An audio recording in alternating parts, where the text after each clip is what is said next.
맨땅의 라디오는 현실을 외면하지 않습니다. 현재 의료 파업 때문에 굉장히 시끄럽습니다. 의료 파업 이야기 들어보신 적 있으십니까, 이원호님? 예, 들어본 적 있고요. 지금도 한창 난리잖아요. 제가 의료 파업에 대해서 준비를 좀 해봤는데 제가 깊숙한 얘기는 잘 모르지 않겠습니까? 하지만 과거 사례를 봤을 때 의료 파업을 하는 이유는 단 한 가지밖에 없었어요. 뭔가요? 서울신문에서 잊을만 하면 반복, 네 번째 의료 파업, 희생되는 환자들, 이 기사를 제가 봤는데요. 이 기사 안에서 한 가지 표를 발견했습니다. 정말 충격적이었거든요. 자, 그동안의 의료 파업 했던 걸 보면 1999년도부터 벌써 네 번째입니다. 와. 거의 뭐 정권 바뀔 때마다 한 번씩 파업을 했는데요.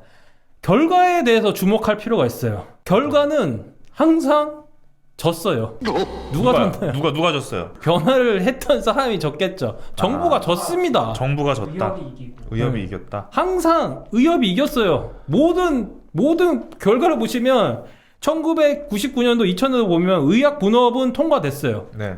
그 의사 따로 약 따로 이렇게 분업이 됐다는 거죠. 네. 근데 여기서 보면은 의대 정원이 10% 늘어 감축이 됐어요.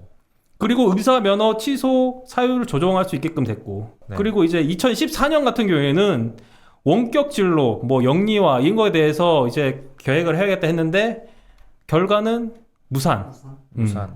2020년도 최근이죠? 네. 의대 정원 확대 지금 하고 있는 거죠? 네. 어떻게 됐냐면 연기. 2024년 지금 똑같은 거 하고 있죠? 네. 진행 중인데 네. 이길 것 같습니까? 정부가 파업을 왜 하냐? 항상 이겨왔는데 파업을 해야지. 파업만 하면 이기는데 왜 안 하냐고 바보처럼. 좀 그렇게 보거든요. 의사였다면 파업에 동조할 수밖에 없는 입장일 것 같아요. 그쵸. 의사 입장에서는 그렇겠죠. 근데 이번 정부가 정말 전보다 훨씬 더 세게 나간다고 보는데 네.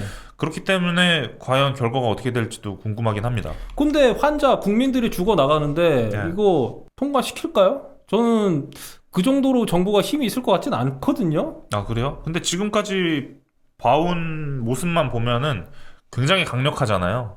밀어붙이는 그 힘이. 시민단체나 노조. 그쵸. 네. 그런 거 보면은 정부가 힘이 이번만큼은 굉장히 강력해서 어떻게 될지 모르겠습니다. 네.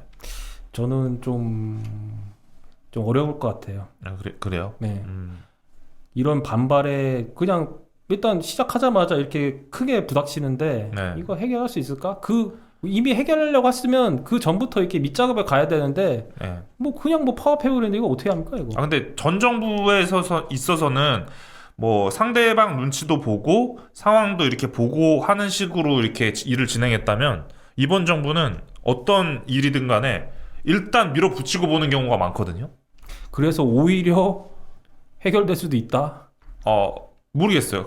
그렇게까지는 그렇게 될 수도 있고 아니면은 뭐 역효과 나서 진짜 국민들의 피해가 엄청 날 수도 있고 모르겠는데 어쨌든 전이랑은 약간 다른 부분이 좀 있는 것 같습니다. 정부의 태도가 확실히 이전 때랑은 다르긴 해요. 네. 그래서 어떤 결과가 있을지 모르겠어요. 네.